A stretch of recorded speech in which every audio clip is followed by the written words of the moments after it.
After those 22 days, the Israelis were very proud of themselves. They went around saying, now we've shown the Arabs who's who and what's what. Because Israel had suffered a major military defeat in Lebanon in July, August 2006. And they were worried that what they called their deterrence capacity had been seriously diminished. Deterrence capacity is one of those terms that's contrived by political scientists in order to pretend that they know something that you don't, which is rarely the case, and usually it's just the reverse. All it means is, deterrence capacity means the Arab world's fear of Israel.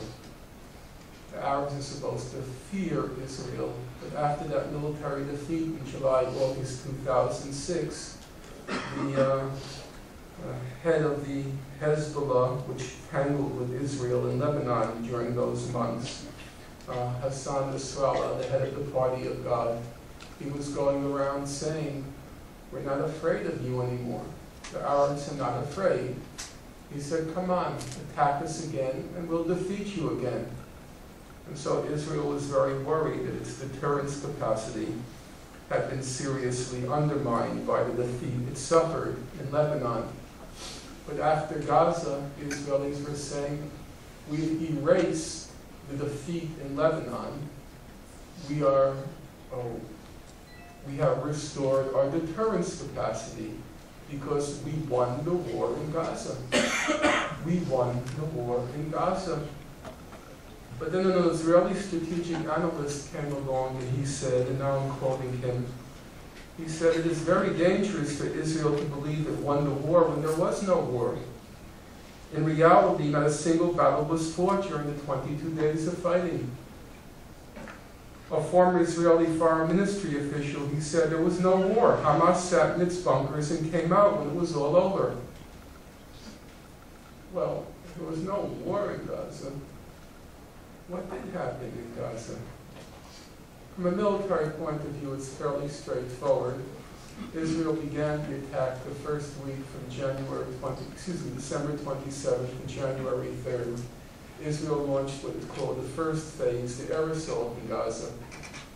By the end of the 22 days, Israelis had flown between 2,800 and 3,000 combat missions in Gaza. All the planes returned, none were downed, none was even damaged, which is not surprising because the Palestinians had no anti-aircraft defenses to speak of. It took as much courage to fly a combat mission over Gaza as it does to shoot a fish in a barrel. After the first week, Israel launched what it called its ground-end air assault on Gaza. The Israeli soldiers used special night fighting equipment. Hamas couldn't even see them. So what did happen in Gaza?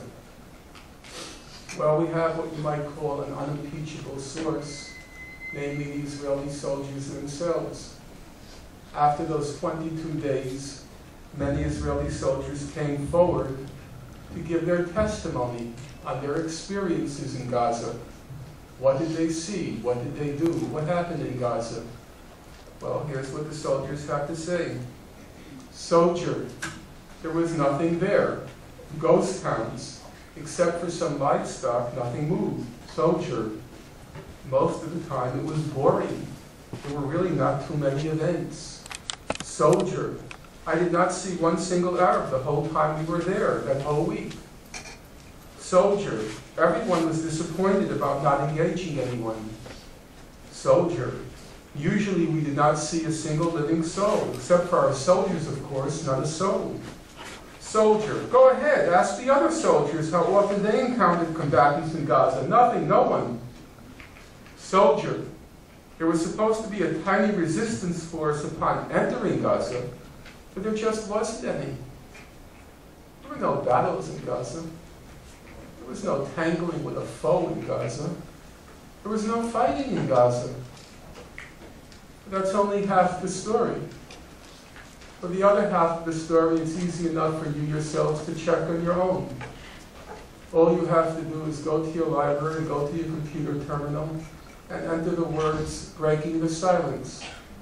If you enter those words in your Google search, what will come up is the Israeli publication, one of the publications, which collected the testimonies of the Israeli soldiers. And when you get that publication on your screen, all you have to do is enter the word under the search function, enter the word insane. And I'm glad to see there are several people taking notes. I hope you do it, and you'll have the same experience as I did. You enter the word insane, and then it comes up once, insane, twice, insane, 3 times insane, 4 times insane, insane, insane, insane. Soldier after soldier, even though they were interviewed separately, soldier after soldier, the same word kept leaping to mind, insane. Israel used insane amounts of firepower in Gaza, says a soldier. Israel used insane amounts of firepower in Gaza, says a second soldier. Israel used insane amounts of firepower in Gaza, says a third soldier, and a fourth soldier, and a fifth soldier, and a sixth soldier. Israel used insane amounts of firepower in Gaza. No battles, no foe, no fighting. Israel's using insane amounts of firepower in Gaza.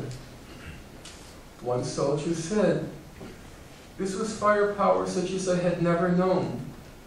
There were blasts all the time. The earth was constantly shaking." Another soldier said, "On the ground you hear these thunderous blasts all day long. I mean, not just tank shelling, which was a tune we'd long gotten used to, but blasts that actually rocked the outpost, to the extent that some of us were ordered out of the house we were quartered in for fear it would collapse." The Israeli soldiers commandeered Palestinian homes. They're firing into the horizon. But these insane amounts of firing power are causing the ground underneath them to quake. So much so that they're told to abandon the houses because the houses may collapse on them. So what did happen in Gaza? Actually, the Israeli soldiers came up with the most telling metaphors. One soldier said it was like hunting season had begun. Sometimes it reminded me of a PlayStation 2 computer game. Another soldier said he felt like a child playing around with a magnifying glass, burning up ants. He felt like a child with a magnifying glass, burning up ants. I was a kid once. In my day, we had the magnifying glasses. We focused the rays of the sun on the anthills, turned the ants into crispy critters. I'm not proud of that. But I don't think I suffered from the delusion, even at that age, that I was engaged in a war with the ants. And in fact, the metaphor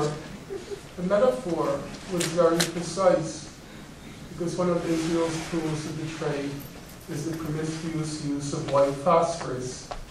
I remember as far back as 1982, when I first got involved in the Israel-Palestine conflict, Israel had dropped the white phosphorus in Lebanon during its invasion. An invasion, incidentally, that left 18 to 20,000 Palestinian and Lebanese dead, overwhelmingly civilians. They had never paid attention to the fine print of what the white phosphorus was. It had a sinister connotation, but until Israel's attack on Gaza, and then Human Rights Watch put out a very detailed report entitled Rain of Fire, and I started to read the fine print. White phosphorus reaches a temperature of 1,500 degrees Fahrenheit. 1,500 degrees Fahrenheit. As Ms. Oprah would say, try wrapping your mind around that. So what did Israel do with the white phosphorus?